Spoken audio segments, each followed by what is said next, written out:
नमस्कार, अपन न्युजमा स्वागत छ। सुरु गरौँ हेडलाइन्सबाट। 5 थरको फिदिममा बस दुर्घटना, 4 जनाको मृत्यु। नेता तथा कार्यकर्ता रिहाईको माग गर्दै जनमत पार्टीबाट आन्दोलन, जनकपुर धाम सहित सदरमुकामहरूमा सिटी जुलुस। नेपालमा थप 776 जनामा कोरोना भाइरसको संक्रमण पुष्टि, 13 जनाको मृत्यु। अमेरिकी सरकारबाट नेपाललाई खोप सहयोग, 1 लाखभन्दा बढी डोज फाइजर खोप हस्तान्तरण। र बाढी पहिरो प्रभावित सुदूरपश्चिमका किसानहरूबाट प्रदेश सरकार समक्ष ज्ञापन पत्र पेश, राहत र पुनर्स्थापनाको माग। अब समाचार विस्तारमा। 5 थरको फिदिममा बस दुर्घटना हुँदा 4 जनाको मृत्यु भएको छ। झापा आउँदै गरेको बस फिदिम नगरपालिका वडा नम्बर 4 शान्तिपुरमा दुर्घटनामा परेको हो। मृतकहरूको शनाखत हुन बाँकी छ। घाइतेमध्ये केहीको अवस्था चिन्ताजनक रहेको प्रहरीले जनाएको छ। घाइतेको 5 थरको समर्पित अस्पताल र पाथिभरा अस्पतालमा उपचार भइरहेको छ। फिदिमको शिवादोभानबाट बिर्तामोडका लागि छुटेको को 1 ख 3865 नम्बरको बस दुर्घटनामा परेको हो।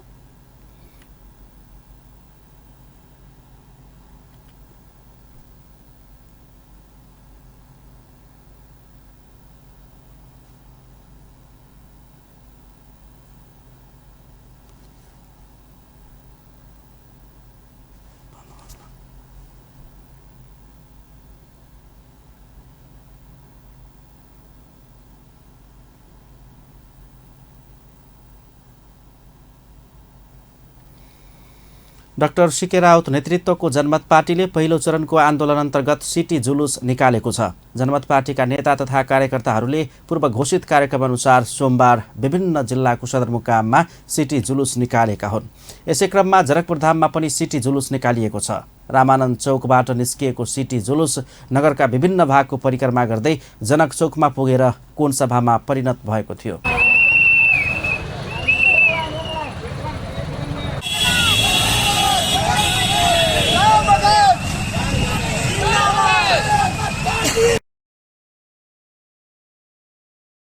जुलुसमा सहभागीहरूले कार्तिक 4 गते पक्राउ परेका आफ्ना नेता कार्यकर्ताको रिहाईको माग गरेका छन्।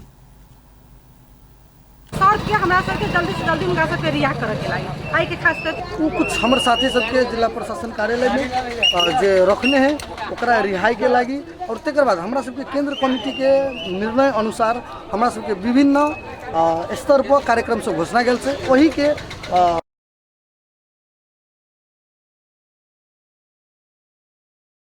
उनीहरूले भ्रष्टाचारीहरूलाई अब नछाड्ने चेतावनी समेत दिएका छन्। आफूहरू अब एक्सनमा आइसकेको पनि उनीहरूको भनाइ छ।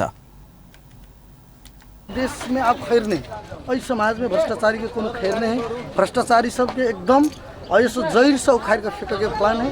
वो कुछ हमारे साथी सबके यसअघि आइतबार जनमत पार्टीले पहिलो चरण अन्तर्गत 9 दिने आन्दोलनका कार्यक्रम घोषणा गरेको थियो। आन्दोलनका अन्य कार्यक्रम अनुसार कार्तिक 10 गते हरेक वडामा आन्दोलन समिति बनाउने, वडामा कोनसभा गर्ने र मसाल जुलुस निकाल्ने, 11 गते वडामा युवा दस्ता प्रशिक्षण दिएर आरपार आन्दोलनको तयारी गर्ने, 12 गते जिल्ला सदरमुकाममा मसाल जुलुस र 13 गते अधिवेशन गर्ने घोषणा गरिएको छ। त्यसपछि कार्तिक 14 गते केन्द्रीय कार्यकारिणी समिति र जिल्ला कार्यकारिणी समितिको बैठकले आन्दोलनको थप कार्यक्रम ल्याउने तथा 15 गते गाउँपालिकाको ठूलो बजार र हटियाहरूमा कोनसभा, 16 गते वडा र टोलहरूको कोनसभाका साथै अन्तर्क्रिया कार्यक्रम गर्ने जनमत पार्टीले जनाएको छ। यसअघि कार्तिक 4 गते जनमत पार्टीका कार्यकर्ताहरूले जनकपुर धाम स्थित संघीय खानेपानी तथा ढल व्यवस्थापन आयोजनाका निमित्त प्रमुख राजेश कुशवाहालाई जानकारबाही भन्दै अर्धनग्न पारी नगर घुमाएका थिए। जनकपुर धामका भित्री सडकहरूमा ढल बिछ्याएर पुनर्निर्माण नगरेको भन्दै कुशवाहालाई कारबाही गरिएको थियो। यही घटनामा संलग्न रहेको आरोपमा पक्राउ परेका जनमत पार्टीका 17 जना नेता कार्यकर्तालाई रिहाईको माग गर्दै जनमत पार्टीले आन्दोलनको घोषणा गरेको हो। प्रधानमन्त्री शेरबहादुर देउवाले राष्ट्रिय सभा सदस्यको निर्वाचन मिति सरकारले छिट्टै तोक्ने बताउनु भएको छ। सोमबार निर्वाचन आयोगका पदाधिकारीसँगको भेटमा उहाँले प्रतिनिधि सभा र प्रदेशसभाको रिक्त सदस्य पदका लागि उपनिर्वाचनबारे सत्ता साझेदार दलहरूसँग छलफल गरी निष्कर्षमा पुग्ने बताउनु भएको छ। राष्ट्रिय सभाका 1/3 सदस्यको पदावधि आगामी फागुन 21 गते पूरा हुँदैछ। प्रधानमन्त्री र आयोगको पदाधिकारीहरूको भेटका क्रममा राष्ट्रिय सभा सदस्य, निर्वाचन प्रतिनिधि सभा, प्रदेशसभाको उपनिर्वाचनबारे छलफल भएको निर्वाचन आयोगका प्रवक्ता यज्ञप्रसाद भट्टराईले जानकारी दिनुभएको छ। त्यस्तै निर्वाचन सम्बन्धी कानुनको पुनरावलोकन, परिमार्जन तथा एकीकृत निर्वाचन कानुन निर्माणका विषयमा पनि छलफल भएको उहाँले बताउनुभयो।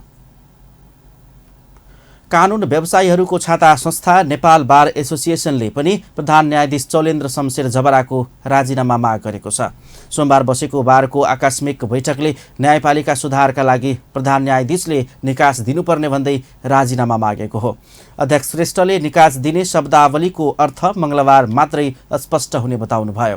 उहाँले बारको आकस्मिक बैठकबाट भएको यो निर्णय मङ्गलबारको सल्लाहकार परिषदको बैठकपछि थप परिपक्व हुने बताउनुभयो। त्यसपछि निर्णय सार्वजनिक गरिने अध्यक्ष श्रेष्ठको भनाइ छ। मङ्गलबारकै छलफलमा कसरी अघि बढ्ने भन्ने विषयमा पनि तय हुने उहाँले बताउनुभयो। नेपालमा थप 776 जनामा कोरोना भाइरसको संक्रमण पुष्टि भएको छ। जनसङ्ख्या मन्त्रालयका अनुसार सोमबार 776 जनामा थप संक्रमण देखिएको छ। पछिल्लो 24 घण्टामा 10,864 जनाको कोरोना परीक्षण गर्दा त्यतिको सङ्ख्यामा सङ्क्रमित थपिएका हुन्। 8,284 जनाको पिसिआर परीक्षण र 2,580 जनाको एन्टिजेन परीक्षण गरिएको थियो। नेपालमा हाल 10,360 जना सक्रिय सङ्क्रमितहरू छन्। त्यस्तै पछिल्लो 24 घण्टामा कोरोना भाइरसको सङ्क्रमणबाट 13 जनाको मृत्यु भएको छ। यो मृत्युसँगै मृतकहरूको सङ्ख्या 11,361 पुगेको छ। 501 जना निको समेत भएको मन्त्रालयले जनाएको छ। अमेरिकाले नेपाललाई 1,620 मात्राको कोभिड विरुद्धको फाइजर खोप प्रदान गरेको छ। सोमबार स्वास्थ्य तथा जनसङ्ख्या मन्त्रालयमा भएको कार्यक्रममा अमेरिकी अन्तर्राष्ट्रिय विकास नियोग USAID नेपालका निर्देशक सिपिडे केभान्स साडले सचिव डाक्टर रोशन पोखरेललाई खोप हस्तान्तरण गर्नुभएको हो। अनुदान सहायता स्वरूप युनिसेफमा मार्फत खरिद गरी टेकु स्थित स्वास्थ्य सेवा विभागमा राखिएका 4 थान अत्यन्त न्यून तापक्रमका फ्रिजहरूमा खोप भण्डारण गरिनेछ। कार्यक्रममा निर्देशक सहयोगलाई निरन्तरता दिने कार्यक्रम अनुसार 1 लाखभन्दा बढी फाइजर खोप उपलब्ध गराउन पाउँदा खुसी लागेको बताउनुभयो। निर्देशक के भान साडले अमेरिकाले यसअघि नेपाललाई असारमा 1 मात्र लगाए पुग्ने 15,30,000 मात्राको जोन्सन एन्ड जोन्सन खोप पनि अनुदान स्वरूप उपलब्ध गराएको स्मरण गराउनुभयो। Johnson & Johnson single-dose vaccines that the U.S. government has already provided in July of this year. And this is obviously also in addition to all the support that... कार्यक्रममा स्वास्थ्य तथा जनसङ्ख्या मन्त्रालयका सचिव डाक्टर पोखरेलले अमेरिकाले फाइजर खोप उपलब्ध गराएकोमा आभार व्यक्त गर्नुभएको थियो। प्राप्त गरेका छौँ। यो फाइजरको भ्याक्सिन चाहिँ हामीलाई महत्त्वपूर्ण किन छ भने यसको कोल्ड चेन व्यवस्थापन पनि हामीले हेर्नुपर्ने छ र यो भ्याक्सिन चाहिँ ठुला देशहरूमा धेरै जसो मान्छेहरू लगाइरहेको हुनाले नेपालले पनि यो भ्याक्सिन चाहिँ अमेरिका कोभिड महामारीको अन्त्य गर्ने र सुरक्षित विश्वको निर्माण गर्ने कार्यमा नेपालसँग सहकार्य गर्न पाउँदा खुसी भएको USAID-ले जारी गरेको प्रेस नोटमा उल्लेख छ। शिक्षा विज्ञान तथा प्रविधि मन्त्री देवेन्द्र पौडेल र युनेस्कोको नेपाल प्रमुख माइकल क्राफ्टबीच भेटवार्ता भएको छ। सोमबार मन्त्रालयमा भएको भेटमा विद्यालयको पूर्वाधार निर्माण तथा कोभिड-19ले शिक्षामा पारेको प्रभावबारे छलफल भएको हो। युनेस्को प्रमुख क्राफ्टले नेपाल सरकारले शिक्षा क्षेत्रका प्राथमिकता तोकेर दिए काम गर्न सजिलो हुने बताउनु भएको छ। नेपाल सरकार र मन्त्रालयसँग सहकारी गरी शिक्षा क्षेत्रमा काम गर्न इच्छुक रहेको क्राफ्टले बताउनु भएको छ। त्यस क्रममा मन्त्री पौडेलले शिक्षा विज्ञान तथा प्रविधि र स्वास्थ्य आफूहरूको प्राथमिकतामा रहेको बताउनु भएको थियो।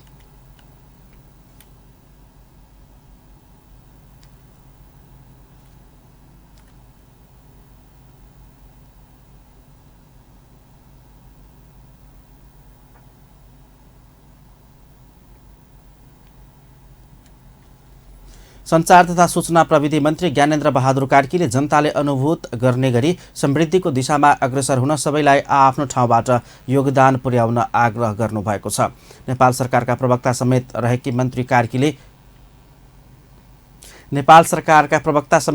मन्त्री कार्कीले समृद्धिको दिशामा सबैले आफ्नो ठाउँबाट अघि बढ्न सके 10 वर्षभित्रमा दक्षिण एसियामा नेपाल पनि एक सम्पन्न मुलुक बन्ने दाबी गर्नुभएको छ।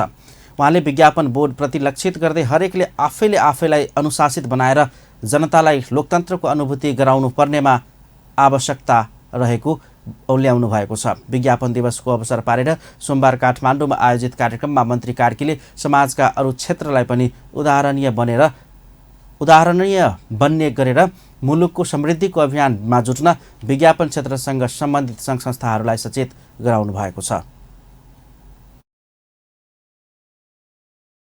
अनुभूत गर्न सक्ने किसिमको समृद्धिको दिशामा हामी सबैले आफ्नो ठाउँबाट जिम्मेवारीपूर्वक तरिकाले अगाडि बढ्यौँ भनेदेखि मलाई लाग्छ 10 वर्षभित्रमा साउथ एसियामा हामी एउटा सम्पन्न मुलुकको रूपमा विकसित हुन सक्दछौँ। त्यसैले त्यस दिशामा अग्रसर हुनका निमित्त आजको दिनले यो क्षेत्रमा रहने साथीहरूलाई पनि प्रेरणा प्रदान गरोस्। मन्त्री कार्कीले विज्ञापन सम्बन्धी आचार संहिताको प्रस्तावित मस्यौदामाथि सुझाव दिएर यसलाई समृद्ध बनाउन पनि सरकारवाला सबै निकायहरूलाई आह्वान गर्नुभएको छ।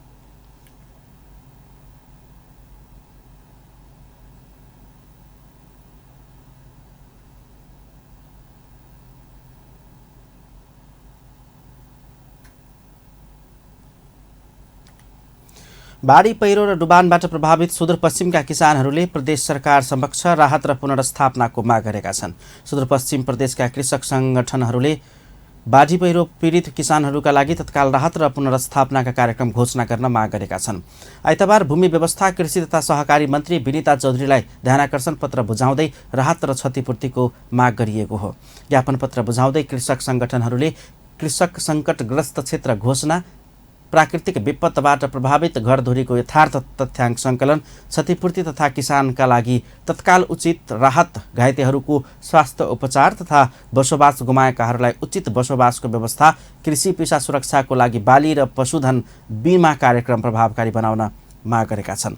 ज्ञापन पत्र बुझाउँदै राष्ट्रिय कृषक समूह महासङ्घ नेपाल सुदूरपश्चिम प्रदेश अध्यक्ष प्रकाश बहादुर थापाले बाढी पहिरो पीडित किसानहरूको लागि तत्काल प्रदेश सरकारले राहत प्याकेज घोषणा गर्नुपर्ने बताउनु भएको थियो। जसले जसँग आफूसँग जग्गा छैन, अरूको अधिया, अरूको ठेक्का गरी खाने मान्छेहरूको त वर्षभरिको खाने आएर गुम्यो हैन, र अरूको पनि वर्षभरिको खाने आएर घुमिसकेको अवस्थामा चाहिँ यसलाई राज्यले सामान्य रूपले मिनी प्याकेजहरू। ज्ञापन पत्र बुझ्दै मन्त्री विनिता चौधरीले तथ्याङ्क सङ्कलन गरिरहेको र तथ्याङ्क आइसकेपछि किसानका लागि राहत प्याकेज र हिउँदे बालीका लागि अनुदानमा बिउ बिजन तथा मलखाद उपलब्ध गराउने बताउनु भयो। डाटा ठ्याङ्कहरू आवश्यक र त्यो अनुसार उहाँहरूले पीडितहरूले पाउने राहत उचित रूपमा चाहिँ अब सम्बोधन हुने गरी हामीले गर्नुपर्छ। राष्ट्रिय कृषक समूह महासङ्घ नेपाल, खाद्य अधिकार सञ्जाल, केरा उत्पादन तथा प्रवर्धन जिल्ला सहकारी कञ्चनपुर, मुख्यमन्त्री नमुना कृषि गाउँ कृषक समन्वय समिति कञ्चनपुर, गैससब महासङ्घ नेपाल, भूमि अधिकार मञ्च कैलाली लगायत कृषिका सङ्घ सङ्गठनहरूले संयुक्त रूपमा ज्ञापन पत्र बुझाएका थिए। गत असोज 31 गतेदेखि निरन्तर परेको वर्षाले कैलाली कञ्चनपुरमा मात्रै 3 अर्बको धान बालीमा क्षति गरेको बताइएको छ।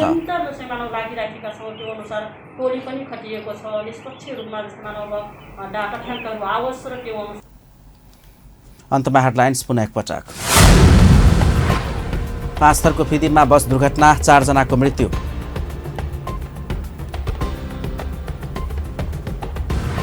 नेता तथा कार्यकर्ता रिहाईको माग गर्दै जनमत पार्टीबाट आन्दोलन सुरु, जनकपुर धाम सहित सदरमुकामहरूमा सिटी जुलुस।